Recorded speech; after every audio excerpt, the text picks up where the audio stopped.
the demo, guys? Can everyone see my screen? Yeah. Okay.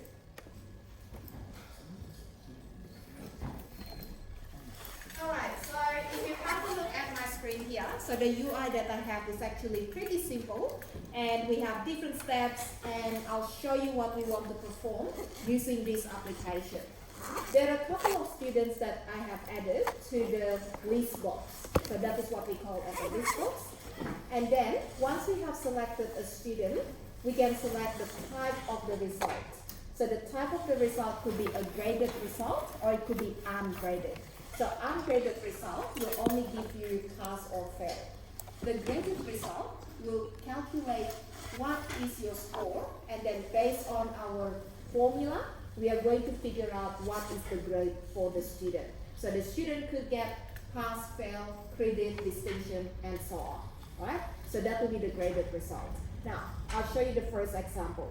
If I choose the first student, and then I choose the graded result, right?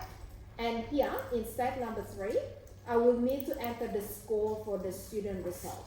So for example, the score is 80, and then click the button to display the summary, and it's going to show me for this ID 100 and the name of the student, and then we have a course or a unit that is assigned to the student already.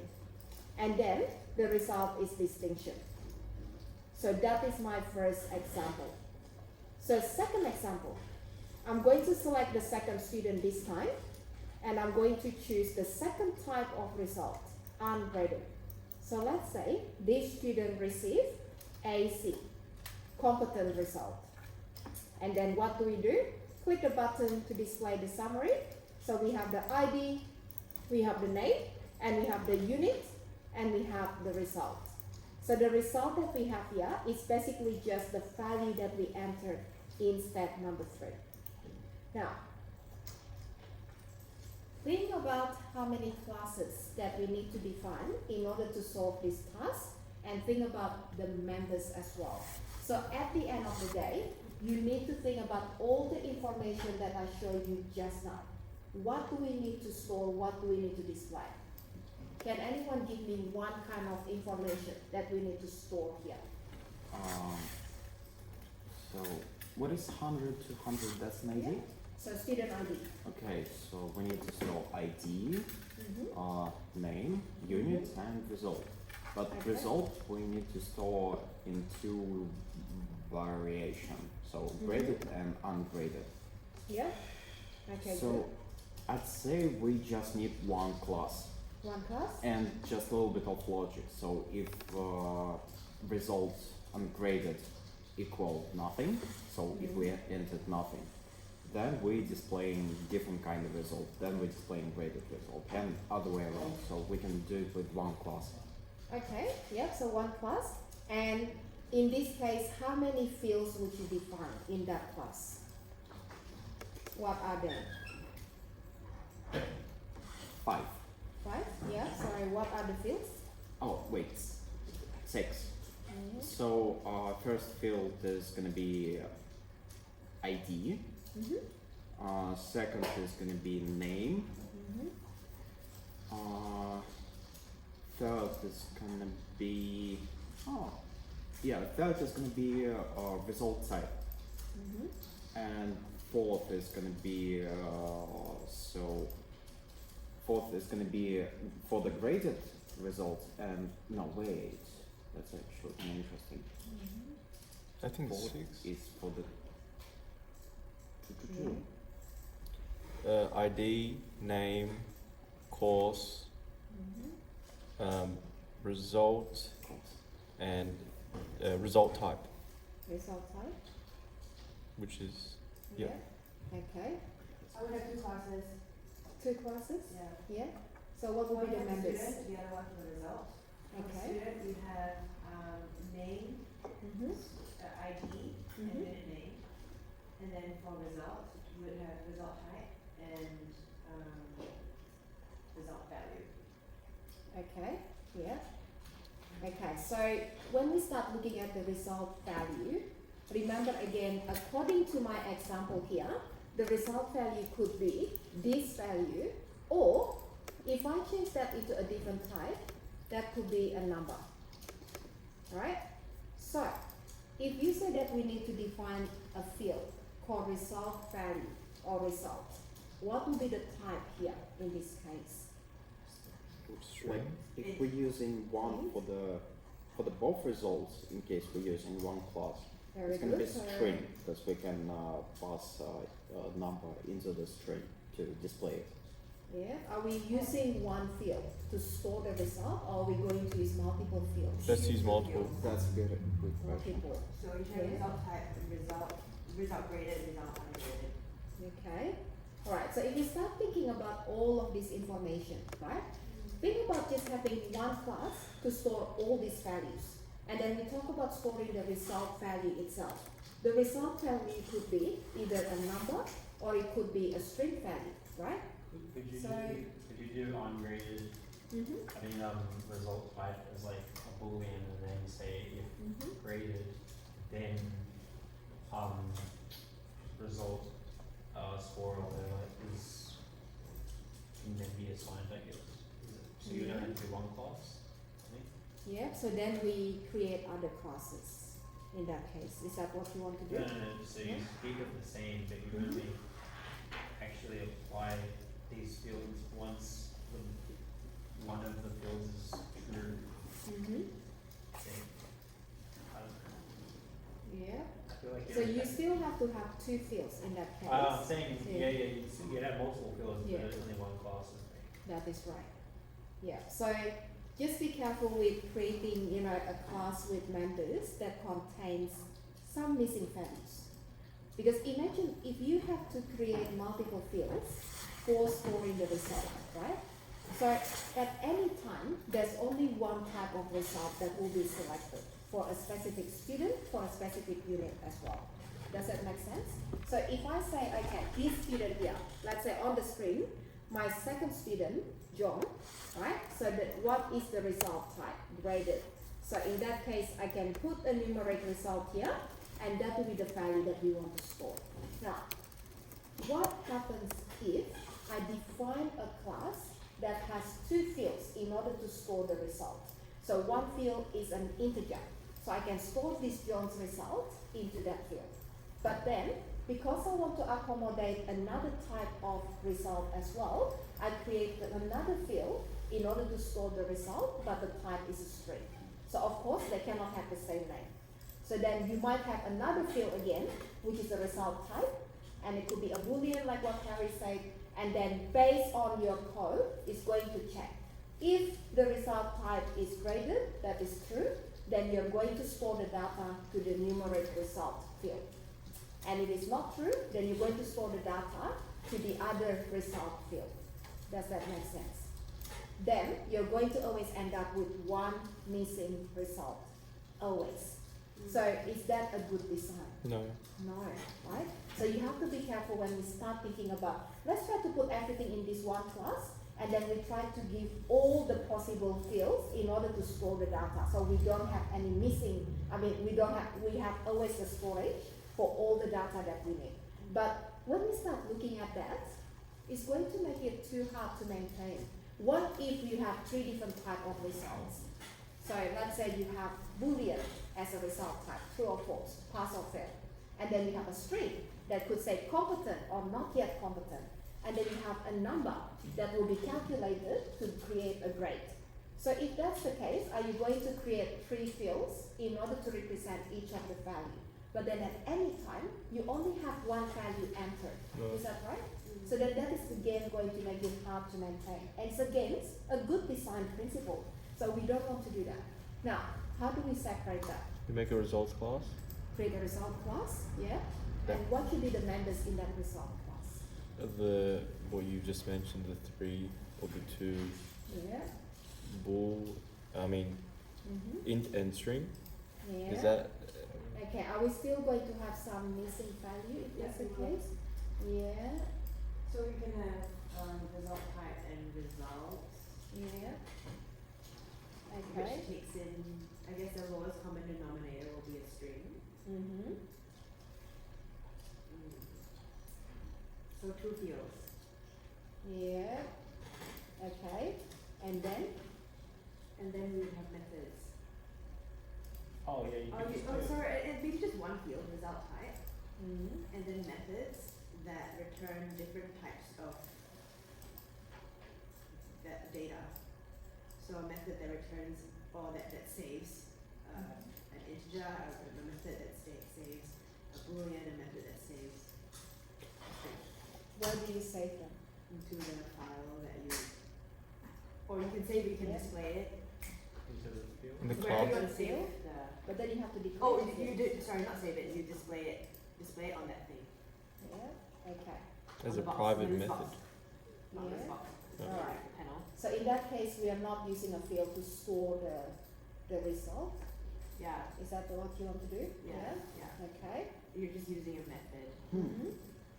What if we use? So the result type will only have one field. Hmm.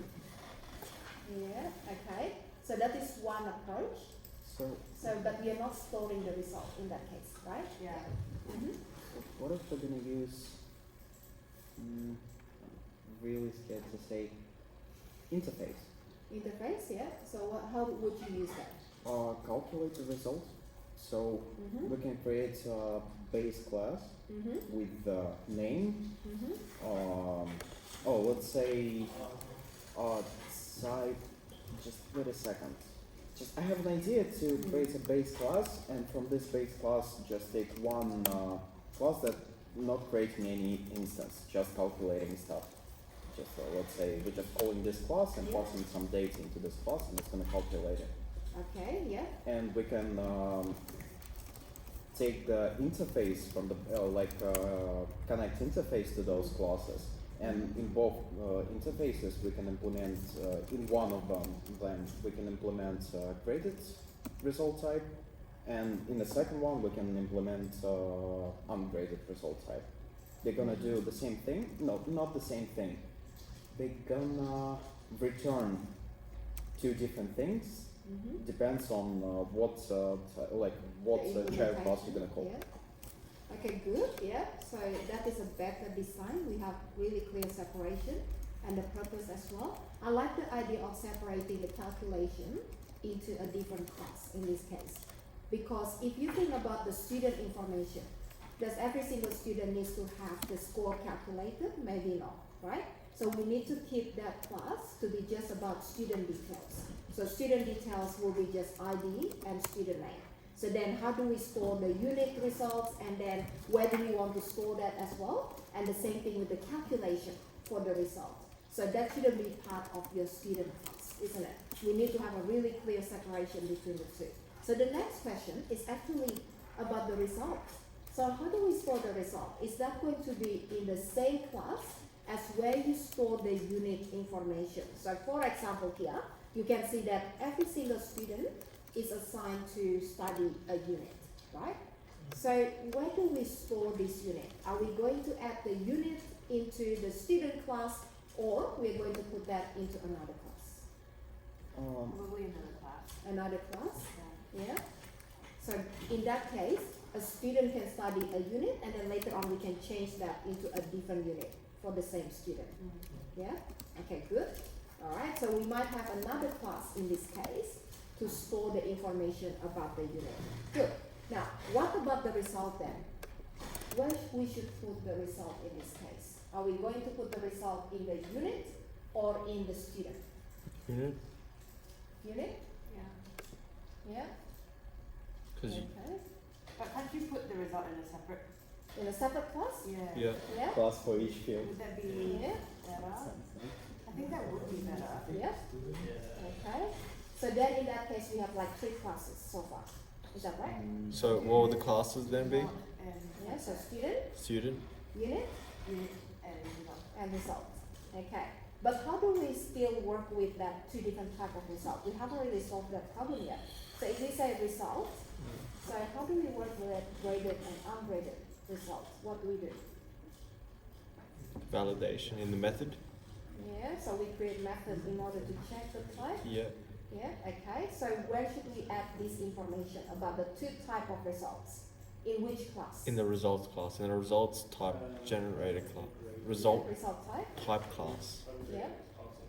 result type class. Yeah, you make it one data type, say a string, use a method to convert it or check it. I don't know. Am I on the right track? You just Okay. use two fields, right? A string and a boolean. So you just say if it's true, then if it's true, then it's the default, like a default value of like ungraded. And if it's false, then it's converted to the input in the text box. Okay, yeah, so that could be in your result class. Yeah. So that's a You know, bool, bool a and field, a bool for the I'd say grade. string because you can String. noise in because it needs to. I'd say the default Has to be a string. default of ungraded, Yeah, and then it's only amended once the input is read yeah, that makes and sense. once the bool is clicked. Yep. I think is that so Okay. string? Would that work or not? Yeah, so what do you think, guys? How's it different from what I said earlier? Yeah? She's So 10 it's- steps ahead of us. Can we draw it out? This is smart. We just So slowly we getting still worse have the and same not the kind of solution. solution in terms of the implementation, right? So what if we have the third type of result after that? So then we have to add all the logic in order to check which type that we are working with now. And then based on that, we are going to return the right information and store that into the result. Okay, yeah. I'm not following So, anymore. yeah. What do you, so Yeah. what happens if you have a class for, okay, I'm not really sure, I didn't really understand Randy's solution about using an interface, but if you have a class specifically for calculating the result, Yeah, then, and all that class does is calculate, good. then what you can do is you can calculate based on passing in the unit name and the student name. Okay, Yeah. And then, or a combination of the student name and the unit name. And so if the unit changes, that results class can still, you don't have to rewrite code, you just pass in the new unit name.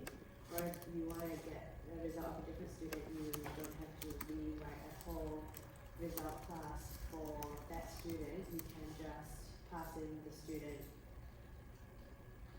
and calculate the result for the student.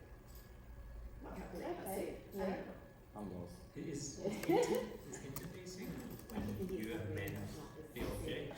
Is that like say you have the object, you have the field, and interface is you have the colons, and then you add in the amendment to those fields? Would that mean, is that what that is? So interface is a collection of abstract methods. So that's the easiest way to Well, remember that. What am I talking about? The one where you can add to a field to a method. I think you'd only need, is it like Inheritance. inheritance, yeah, That's what you're inheritance. speaking about. Yeah. If you had one field Mm-hmm. with a default of ungraded, could you then say I guess Mm-hmm. you would amend to that through inheritance if you Okay, good, yeah. Alright, so this is actually excellent because when we start talking about design, right? So how do we actually start with this application? We cannot just like, okay, let's put everything in one class because that is the easiest way to start. But then at the end of the day, the design may be really hard to maintain, right? So we don't want that. So a discussion and then understanding the problem, and trying to also document that properly. So just like what Alisa said, I don't know what's happening now, it's really hard to understand what you guys talking about because we didn't document what we are talking about. So what is a way to document, as a whiteboard. yeah, and which UML diagram should we use in order to document what we're talking about? Class diagram. Class diagram, thank you. Alright, so how many different parts in the class diagram? 3. 3? What are they here? Summary, student, and then results type. Okay, so the 3 sections in the class diagram, what we have at the name of the class, the name of the class, The fields and the methods. okay, so the name of the class, the fields, and then the method. Now, when we start with designing the classes in the class diagram, you don't really have to have all the methods there. You can even start by just specifying the class names that you want to use. So what are the classes here? So let's say we start with Sorry. student. Yeah? Yeah. So all good? Alright, so the student class is actually the easiest one. how many members do we have to define here? How many fields? 2. What's the first one? ID. ID, yeah. So I can call that as Int. ID. And then It's an int. it's an int. And the name, which is a string. Yeah, okay. Alright, so if you want, you can specify the type of each of the field as well. But again, that is something optional. So in the beginning, you can make it really simple. You just put the name of the class and then the name of the fields, right? So I'm not going to worry too much about the data type at the moment. So I'm going to remove that. This is just to show you how to write that. Okay, so that is the first one. So what is the second one? Which class? Second class, Class, results, results, yeah. and or unit. Okay, so we say result. Okay.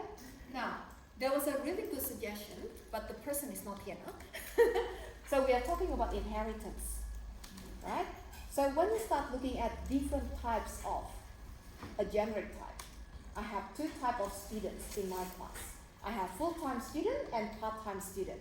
So what is the best way of implementing this in C#?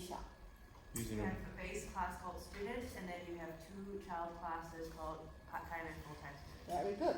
So we create multiple classes with inheritance, right? So do we have different types in our example here? yes. Yes. So you might have a base class and then the subclasses, right? Okay. So just the right person now. We are talking about inheritance, right? So when we start talking about different types, we usually talk about inheritance. Now, why do we have inheritance? To inherit specific data from the parent class. Let's say we have name, Mm-hmm. ID, and we want to add result to it. Yeah. So we're just inheriting name and ID, and new class we're just saying we also have results. Okay. Yeah. You can also inherit methods, so you don't have to Yeah. rewrite the methods all over again. Very we can good. use abstraction. Yeah. Okay, good. So we are talking about reusability, right? And that is why we have base class and subclasses. Yeah. Now, think about the 2 different types of results. So if I want to use inheritance in that case, I might have the base class for result, and then I have 2 subclasses here, right? So what is the first subclass? What is the second one? Ungraded and Yeah, graded. ungraded and graded. Very good. Okay, so graded and ungraded result. Now, what's common between these 2? So what kind of fields or what kind of members that common? Result. Yeah, Uh, so the unit. Oh, The subject unit. the actual value. the actual field? value for the result. Yeah. Boolean. What? So I can say result description, for example, right? So they're both common in this case. So Is it what do you mean by description? Like which is Like it? ungraded, 1 out of 10, 2 out of 10. yeah. What? I It's don't what it's understand called? the common Like field the is. value. Who's- The The values. He's talking about the value. The value, like what's. Yeah. No, if it's 80, it is not common. If it's 80, it's only graded. But it still has the value of graded, of 80. Okay, very good point. So, if this is ungraded result, right? So the description could be competent, not yet competent, right? Because it doesn't have any grade. Then, if the graded result has a score 80, then it's going to store a value into the description, which is distinction, for example. So this description here is basically to store what is the description of the unit result. So whether is distinction, whether it's pass, is fail, is competent, not yet competent, or any of those values, depending on what we want to store. So every single result must have a description of their result. So I can call that as result value as well. Yeah. if you Would, want. would it Yeah? make sense to call it input? Yeah, not always input, isn't it? So input is something we get from the user. Okay. So maybe the a value, different name, a value. value. Yeah. Okay. So let's change the name into our value, maybe. Yeah.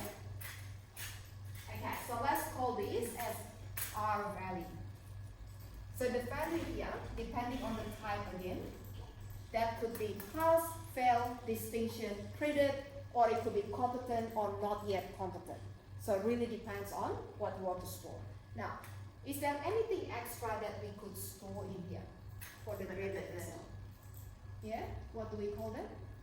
Oh, you know what, I actually don't understand how this app works, so I don't know whether I'm thinking about the methods the correct way. So, Yeah. so just to clarify, Yeah. in step 3, Mm-hmm. you always enter a number, is that right? Or you can sometimes also enter a text. Okay, very good. Depending on the type.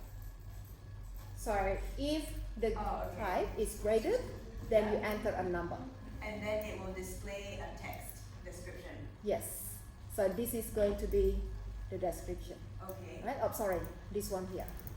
Distinction. okay. So we call that as R value now.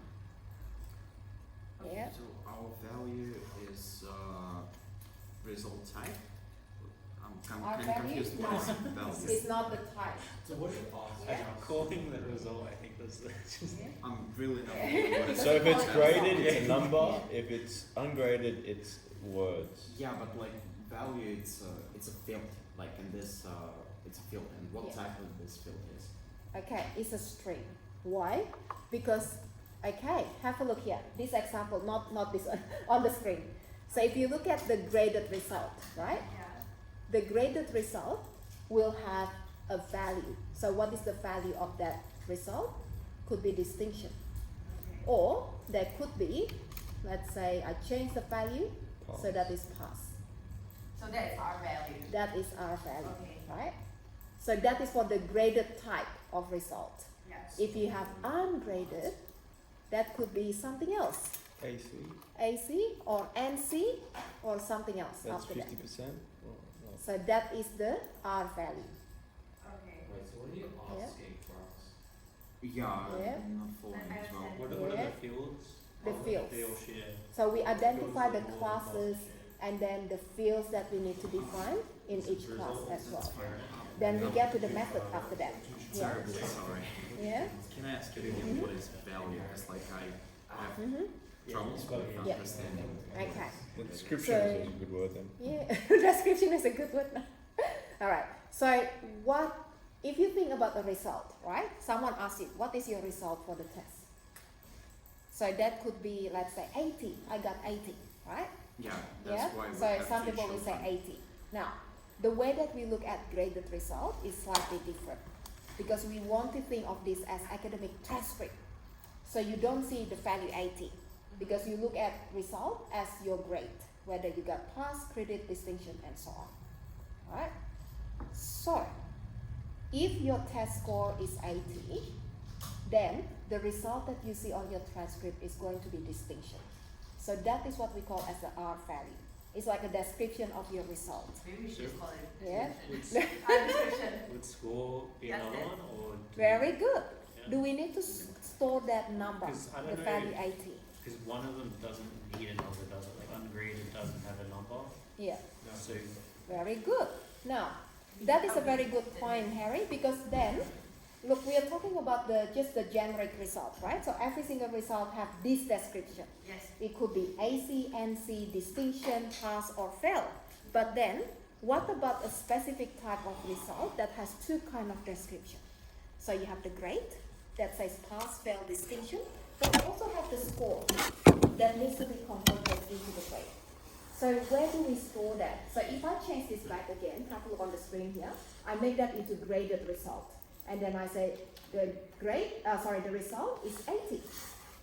So that will become credit, right? So we know where to store this value, but where do we store this value? Have we defined a field to store that yet? No. No. Where can we define that field? In which class? Graded result. Very good. So it only applies to this class, isn't it?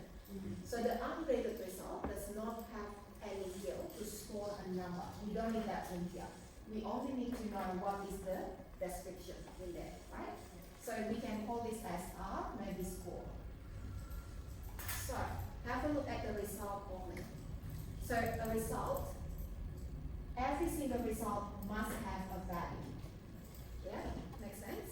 So that could be distinction, And then the graded result will also have the score for in addition to the value. So graded result has two kinds of information, the skill and then the grade, which is value. But for the ungraded result, we only need to have one description, not two. And that is why we have that in here, because that is common between the two different types. Yep. Yeah. So would you have an R score as well and a grade but a different value in it? So the R score Yeah. for this one different here, type. yeah, so that is going to be a number. Yeah. Yeah. But for ungraded, you would have another field in there to hold the string. Do we need that? Yeah. What do we want to store for the ungraded Just the result? A, C. Yeah. So do we have a field to store that? No, not yet. Our value. Because it's inherited. Yeah, we got this through inheritance, isn't it? So anything you define in the base class is going to be inherited to the subclass.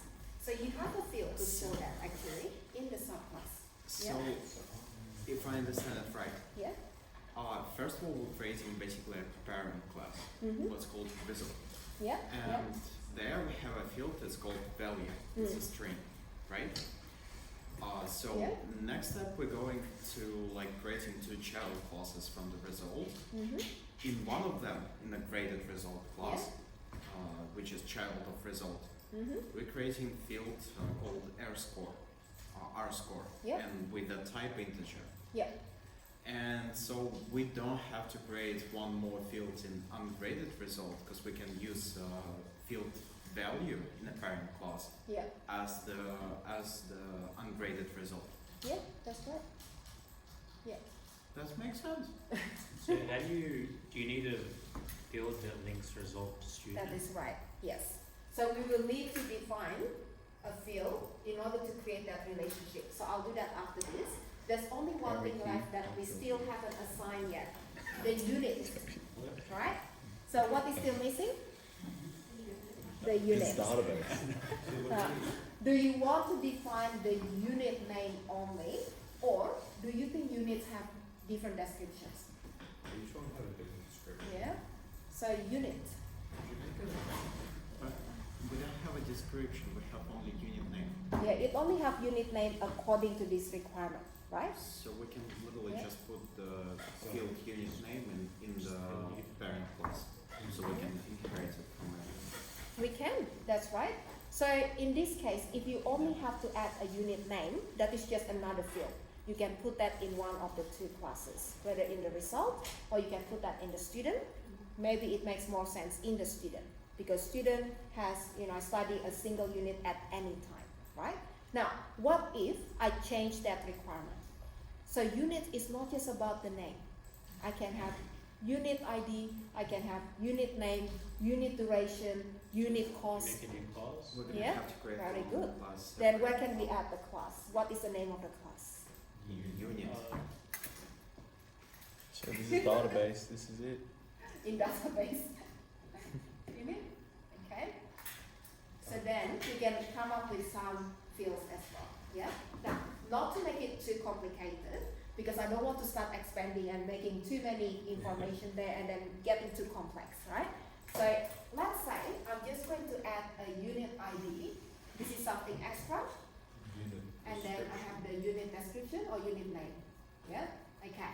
Now, according to what we have here, have we declared all the fields and all the classes required in order to solve this task on the Yes. screen? Yes, Andrew? I was gonna say you have to link unit and student together. Very good. We need to link them together. That's the next step after that, yeah?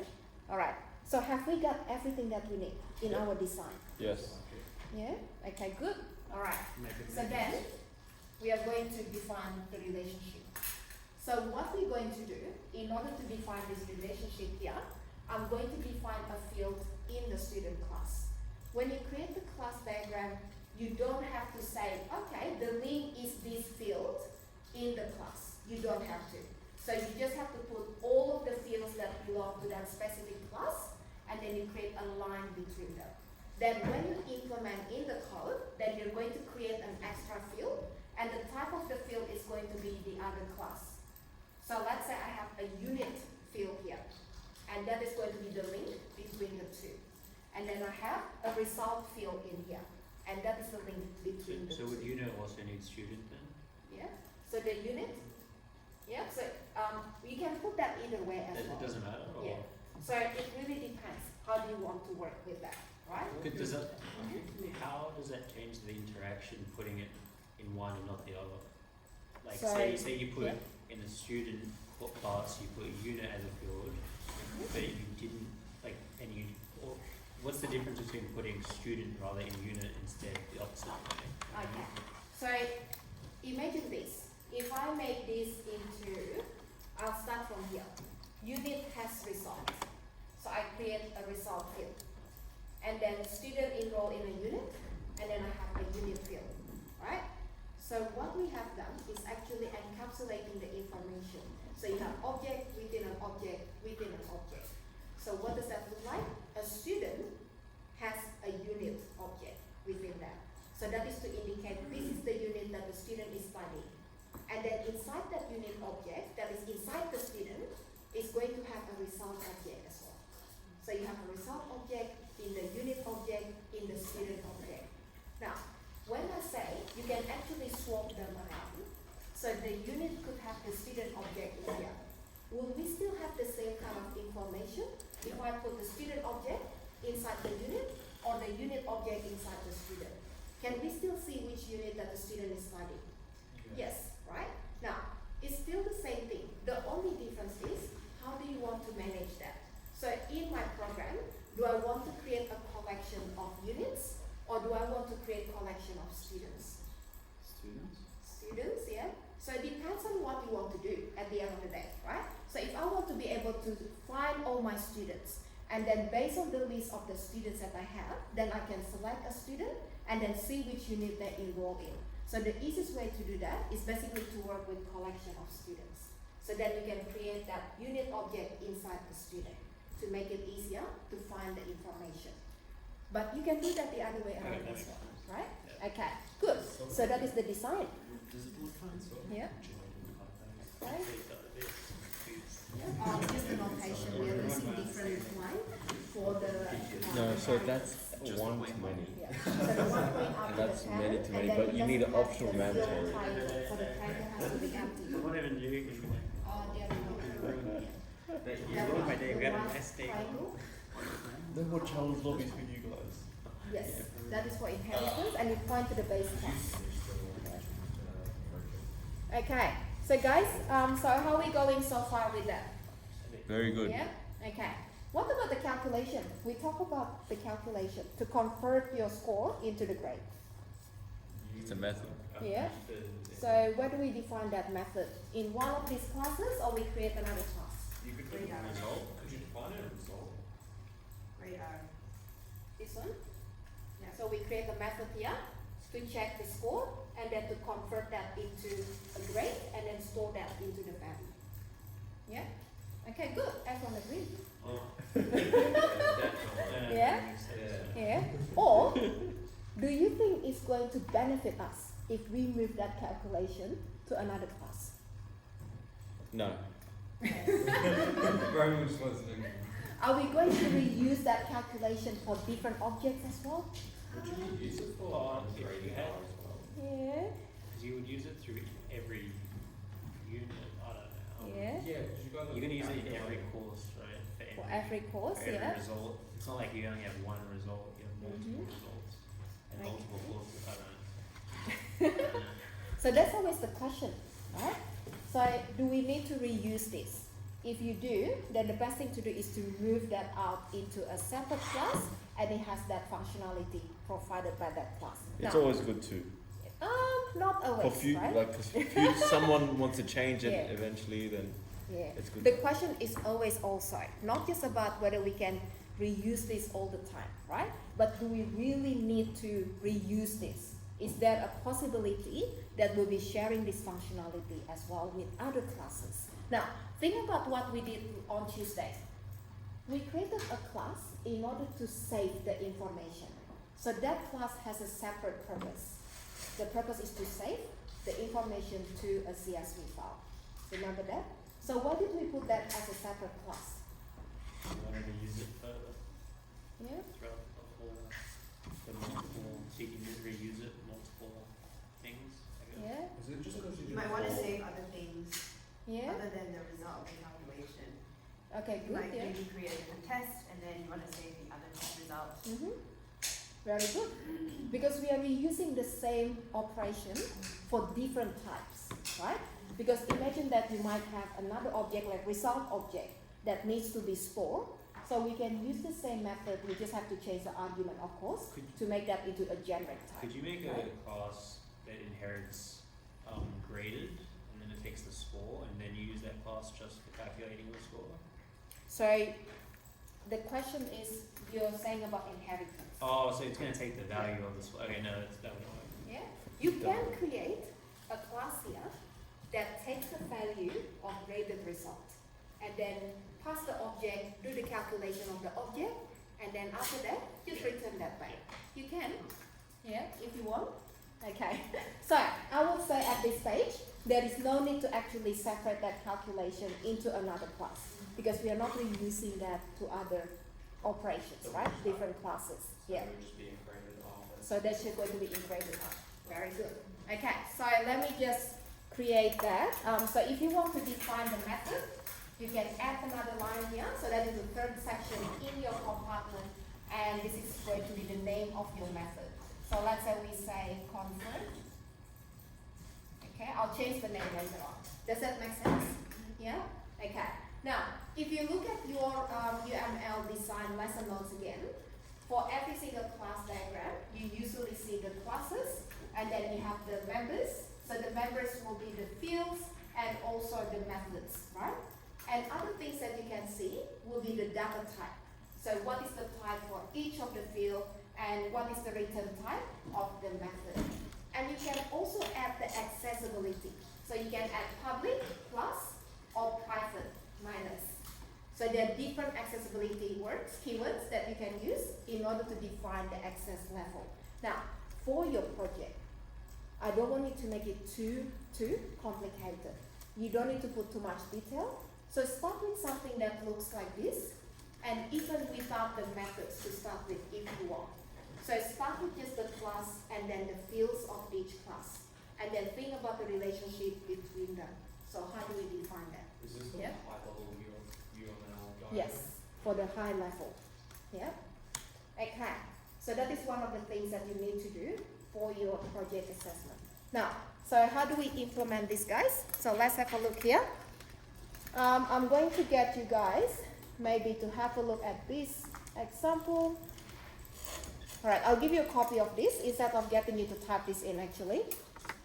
Alright, so the next thing that I want to show you is where I define my class. So I have a program class here, and have a look at my program class. So usually in the program class, we just have the definition of the default program class. So that is to run our form, and that's it, right? In your project assessment, you're going to see the comments that looks like this. So I'll show you what it looks like. Okay, so that is just a default program. And then you can add the definition of the classes inside that default program. So what is the first one? The first one is the result class. Can everyone see this declaration here? Yeah? Okay. So why do you think I use the abstract keyword here? Because you don't want them to see it, the methods. So we cannot, yeah, Display. Or abstract. Yeah, so if this is not about, I know what you're talking about there, Raymond, the abstraction, right? So you're talking about the concept of abstraction, Yeah. So why specifically do you think that I'm using abstract keyword here? So that people can't see it, so you're just hiding redundant. Yeah. So we cannot create the object of this class. We cannot instantiate a result object. class, yes. Okay. Why? There's no need. Yeah. It's not This relevant. is no need because, Don't change. yeah. And I'm notified. So Abstract classes can't have objects. a class is a class that cannot be, You can't yeah. create. You can't instantiate an abstract That's good. Yes. So you always have to think about the purpose at the end of the day. So why do we make a class as an abstract class? Because I don't want to be able to choose this as my result type. My result type can only be graded or ungraded. So I don't want to allow an option to create a result type to be just result as a generic result, right? So if I want to hide that, so other classes cannot instantiate this class, then I can use abstract keyword. So that is why we use abstract, and I can see that Raymond was saying something about that, abstraction, right? Okay, good. So once we have added abstract here, and then have a look at the property. So we are using automatic property in order to add the description. So my description is basically the value, right? So what we talked about earlier. So whether it's competent, not yet competent, AC, MC, and so on. Does that make sense? Yeah? Okay. So that is my base class. And then have a look at the first subclass. Result ungraded inherits from result. So how many properties do we inherit here? One. So every single result ungraded will also have a description. Does that make sense? Because that is by inheritance. Now, have a look at the next one. Result graded extends or inherits from result. And then I have a field called score.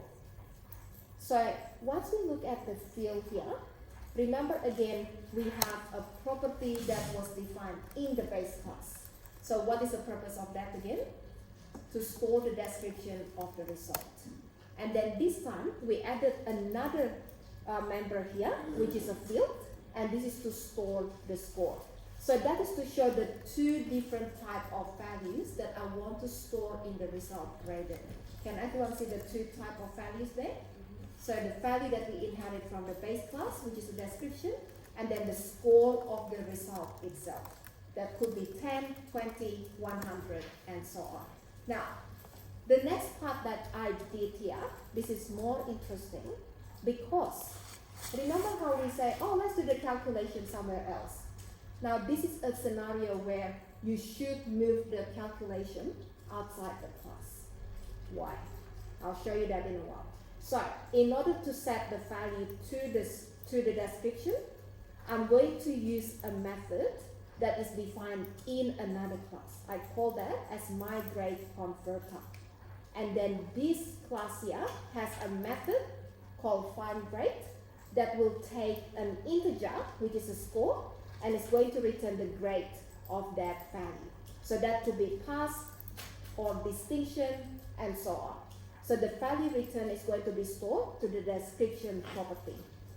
And this is just for setting the value. So we can set the score to be 80, 50, and so on. Now, does this make sense? The set block? Can you explain that part one more time? Yeah? Okay. The script. So this one here, the set block in the score property is going to store the value of the score field, right? Just like a normal property. Which is an integer. Yeah, that's very good.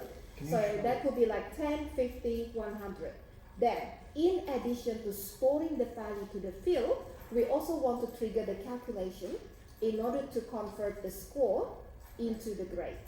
So how do we do the conversion from the score to the grade? We are using another class method called find grade. So this method here is going to get the score and then it's going to convert that into the description, which is pass, fail, distinction, or credit.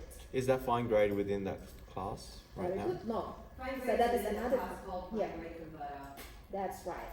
So this is what we're going to look at next. We haven't looked at that yet, right? When you say score equals value, what does value do? Yeah. Okay. So value is basically the value that's coming from the another part of the code. Yes. Okay. So when you set that, right? When you call the property and then you set the value, that is the value. Yeah. So value you can say that is the. Yeah. Okay, good. So, right. So what is the difference with the set block in your property this time than the normal one?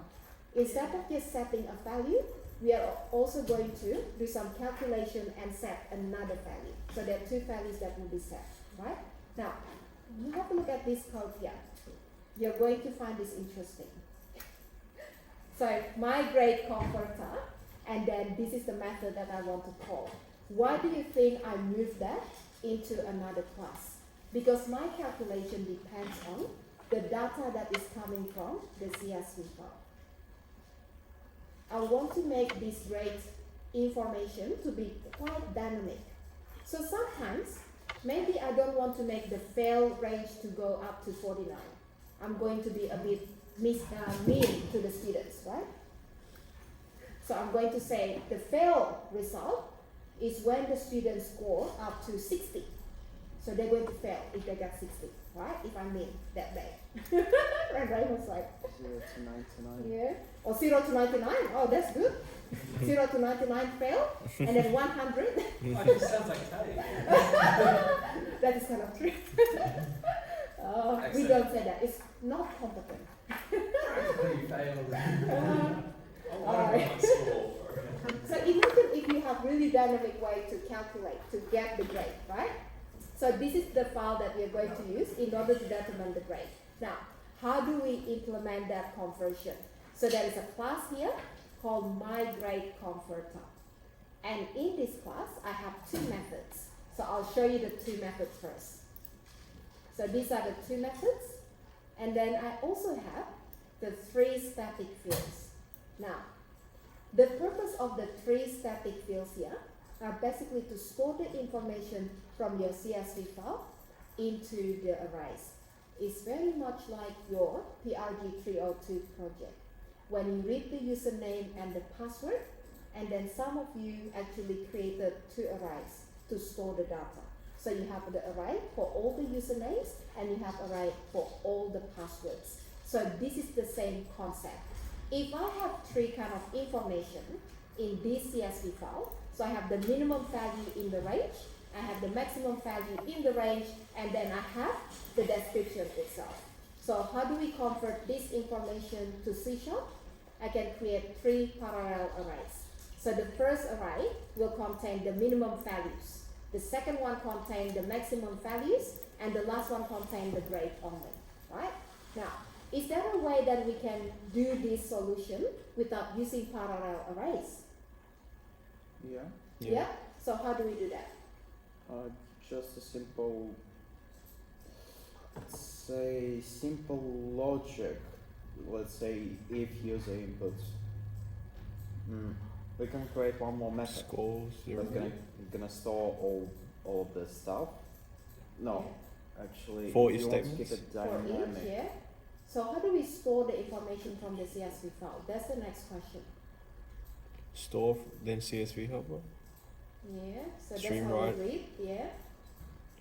Okay, so we need to think about the data storage. What is the type of the data storage? Yeah, so when you get the data from CSV file, you need to load that information to the memory of Yeah. your application. So that becomes C# Yeah. information, right? So C# has so many different data types. Integer, List. string, objects, arrays, lists, dictionary, and so on. So is there a way we can store this information without using parallel arrays? Yeah, list. We can create lists, yeah? So that could be lists rather than arrays. Anything else? Maps. Is Map? maps one? Yeah, Dictionary. dictionary, yeah? We can use any type of data storage that allows you to store multiple kind of information, right? So it's up to you. So this is just one option. Now, instead of using three arrays that I call as parallel arrays, can I just work with a single array that contains objects? Yeah, absolutely. Yeah, why not? So I might come up again with another design, add another class. And this class will have three fields. What is the first field? Minimum. Minimum, then the second maximum, one, maximum, and then the last one, grade or description, right? So then you create a class with three fields. And then every time you get the data from CSV file, you're going to read them, and then you convert them into an object of this new class. That's how I did my. That is another option, right? That's Good. how I did my login page. I created Yeah. an array with objects. That is like right. passport and. Now, one thing that I also want to mention if you need to create a class that only contains the data, so you don't have methods at all, there's no operation, we actually have another type that you should use rather than a class. It's called a structure. So a structure is used if you want to encapsulate or to group together fields without any methods at all. But I'm not going to make it too complicated today. Let's just say a class, yeah? So we can create class in order to define the three kind of information here, and then they become objects when you read them into C#. Now, instead of going through that path, I'm going to show you this solution, and then if you want, you can try to use what I said just now in the solution. So create another class and then change my code. Feel free to do that later on. Okay, so does this one make sense, guys? So we have integer array, and string array. And do you know why we are using those types? Parallel arrays. Yeah. Yeah? Okay. Now, I'm not going to talk about static yet, but let's have a look at the two methods here. The first method is to read the data from the CSV file. So this is where we are going to convert all the data to the arrays, right? So how do we do that? First, I'm going to create a list. Why do I use list? Because I don't know how many items I have to read from the CSV file. So I'm going to store all the data into a list first. And then later on, the list will be converted to array. So after I finish reading all the data, I'm going to convert each of the lists into an array. And then store that into my 3 static fields on the top. So that is the conversion from the list into array by calling the toArray method. Does that make sense?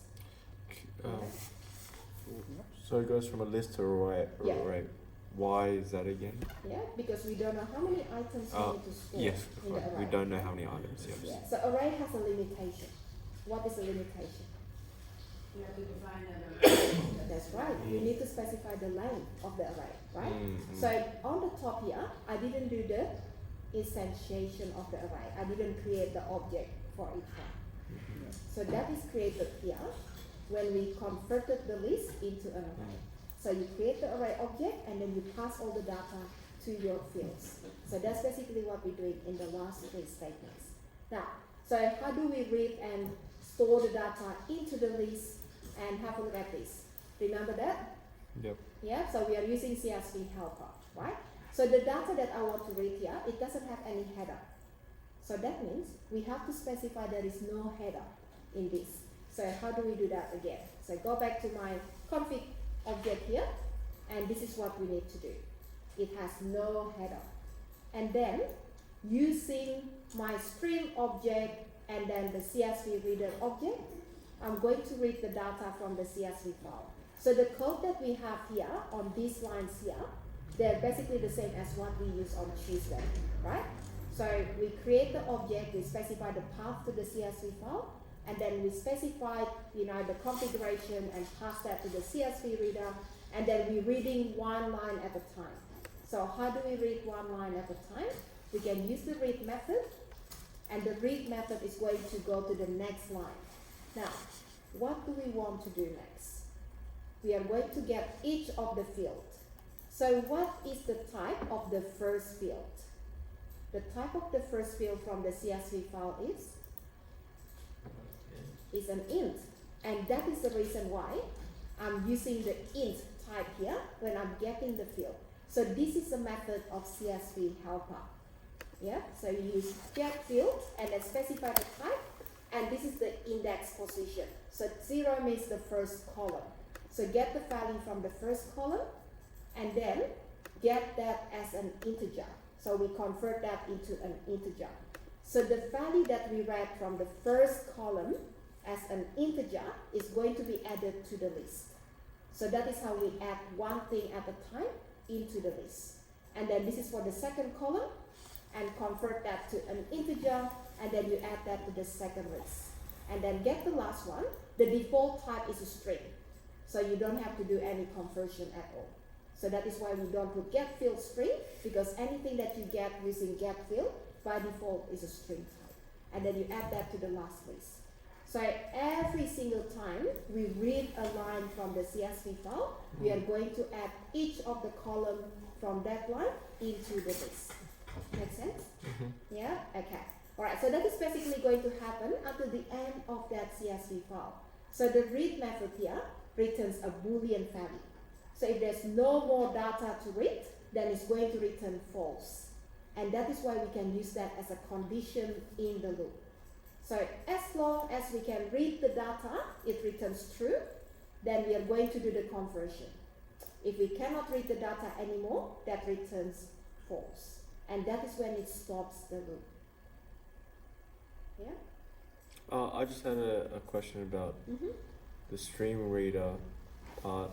On the website, the copy and paste, it doesn't have line 32 and it doesn't put it in the scope.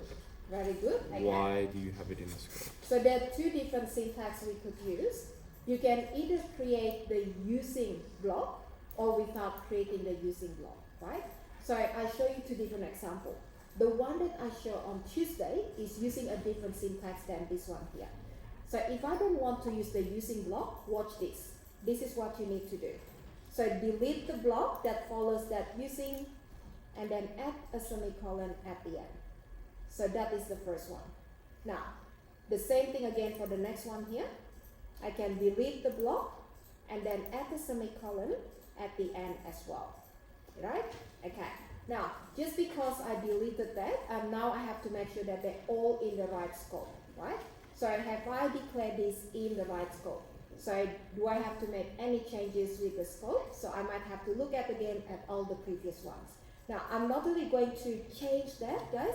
So let me just put that back into the original scope. But I'm going to talk about that again and compare with our previous example. Okay. So just the two different syntax in order to do that, yeah? Because otherwise I have to change all the other declarations as well. All right, so that is basically about using block, and then we can use that for all of the objects that work with streams. So what kind of objects? Stream reader object, CSV reader. So all of these objects that can be in the using block because they work with streams. Right, what do we think about the read data method? Make sense? Yeah. Yeah? Okay. So I haven't talked about the static keyword yet, but let's go to the next one first. So go to the next method called find grade. So what is the purpose of find grade?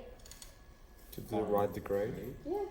So to convert the score into a grade, right? Oh, convert the So score. how do we do that? What is this M again? Marks? Yeah, the mark. Very good. So then this is just simple iteration.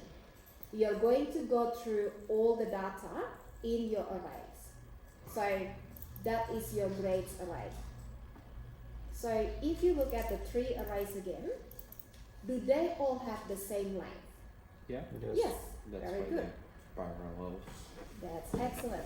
And that is the reason why in my condition, I can just choose any of these three arrays because they all have the same length anyway. So for every single item in the array, what do we want to do? I'm going to compare the mark, the score, and check that against the minimum and the maximum in the current range.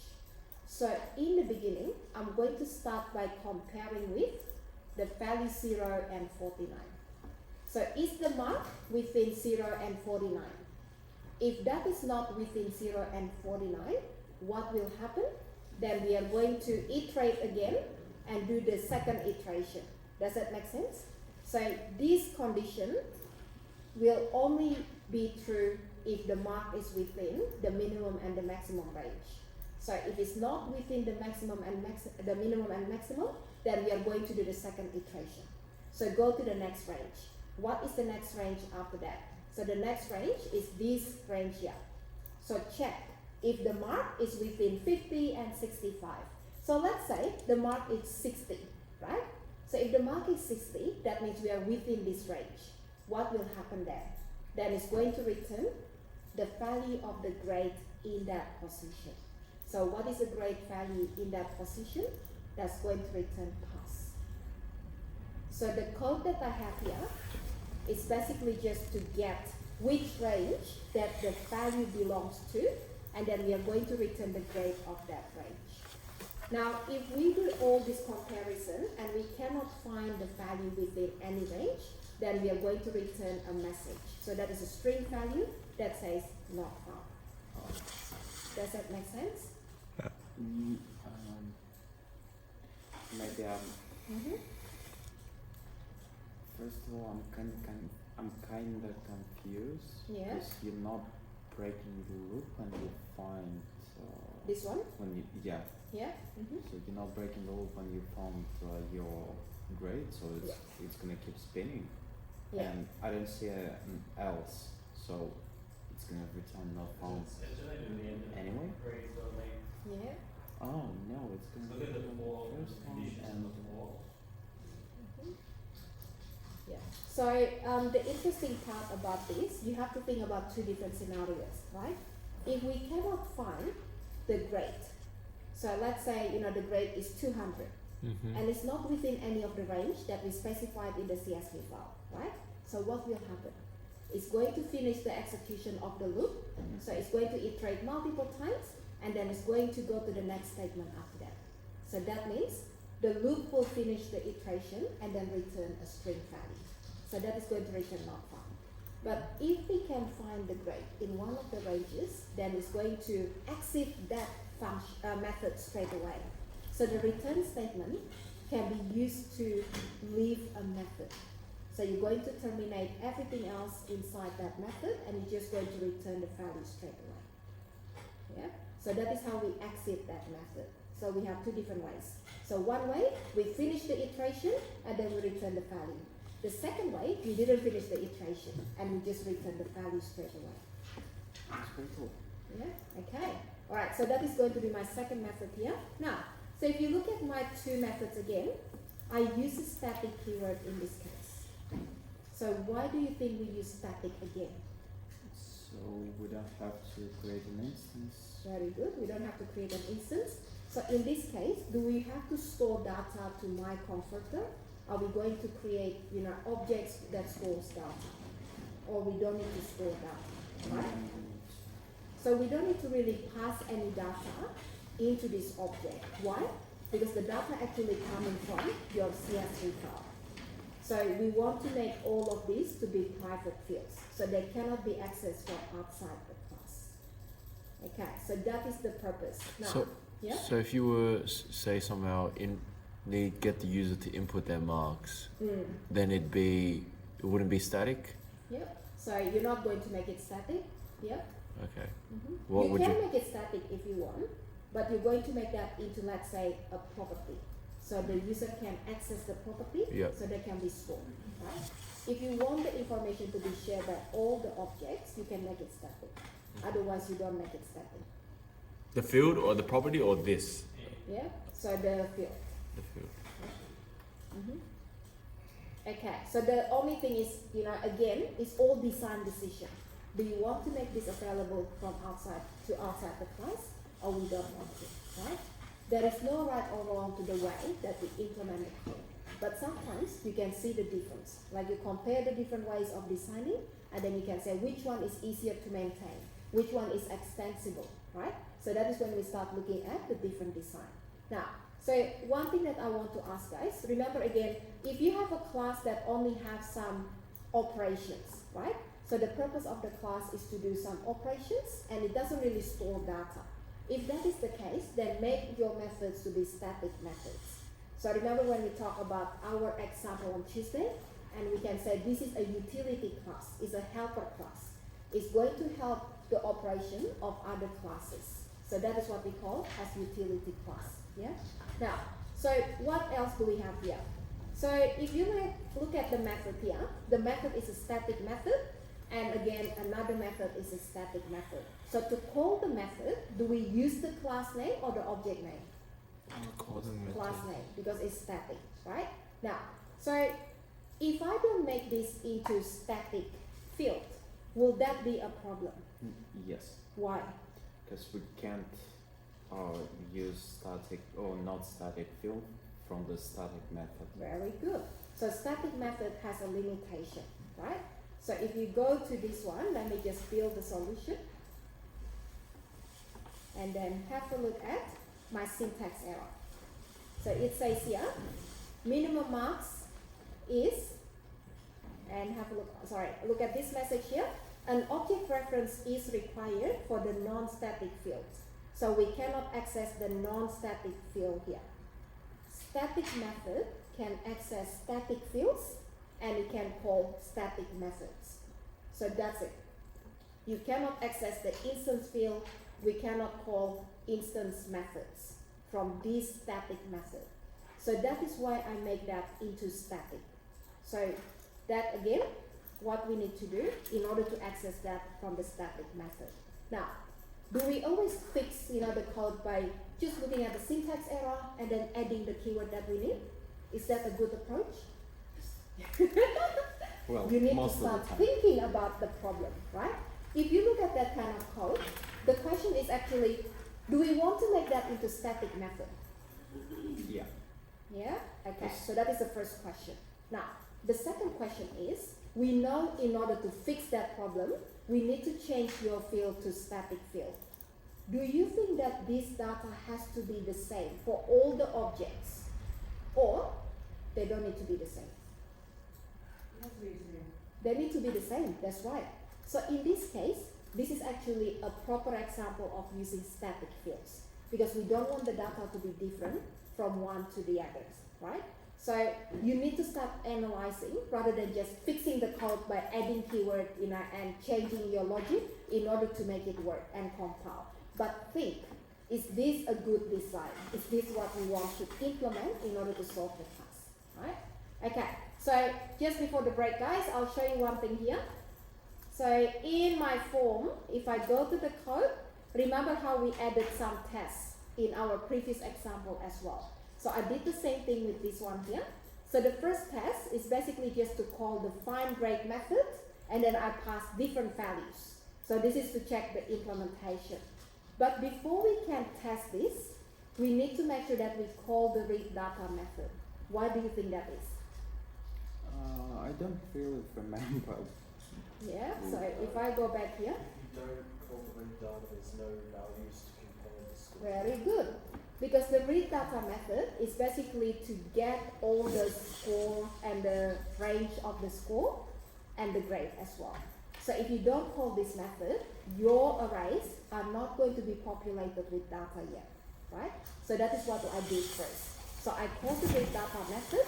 So that means get the information from CSV file and then store them into the arrays. So that is the first thing that I did here. Now, have a look again. So I called the read data method, and because that is a static method, we use a class name. Make sense? Yeah? So I call the method using the class name because that is static. And then after that, I'm going to call the next method, which is find grade. Now, in order to test that, you have to include different values. So what I can do here, just comment out the rest of the code for now. So we'll have a look at this after the break, yeah? Okay, so that's all that I need to do first. So finish the implementation of that class and then call the methods of the class in order to check that. So run it and have a look at the result. So score 1, that is fail. Is that right? Yeah, so 56, that will give you pass. 68, that is credit. And then 89, that is distinction. And then -1, it says not found. And 500, that will give you not found as well. So that is basically just for testing. Or you only do that to test. Yeah? Or you can do unit tests later on that I'm going to show you as well. So is this step necessary? Yes. Just to see if it says pass or fail. Yeah. That's the method. So that's M in the method. So in the brackets, the number you're passing through in the method was M. Remember that to check the score. Passing through the. If you go back to the So method, go Can I back see to the Windows form? converted class. Oh, okay. so Yeah. remember like the This one method. here. See how it takes M in M, Hmm. and you're just putting in a test M. You're saying instead of like user Yeah. input, we're just testing this. So it's just for it's just for testing. testing, yeah. It's not reading to actual Windows form. No. And it's popping up with the box. Okay. That's what would happen in the thing. Or that's what happens in the Your message box because you. Yeah, the message box. Yeah. Okay. So that is not the complete solution that I show you yet, but this is just one part of the solution. So if you think about what I show you now, we haven't implemented the functionality of the UI. I haven't shown you that part yet, right? But what what we have done so far, we created all the classes to store the result and the different type of results, and then we also have another class to help us to do the calculation or the conversion. And then later on, I'll show you the student class, and I'm going to show you something that is not really good practice, and I'll get you to change that into a better design for homework. Okay, so don't think about that yet. It's time to stretch and then walk, maybe around the block.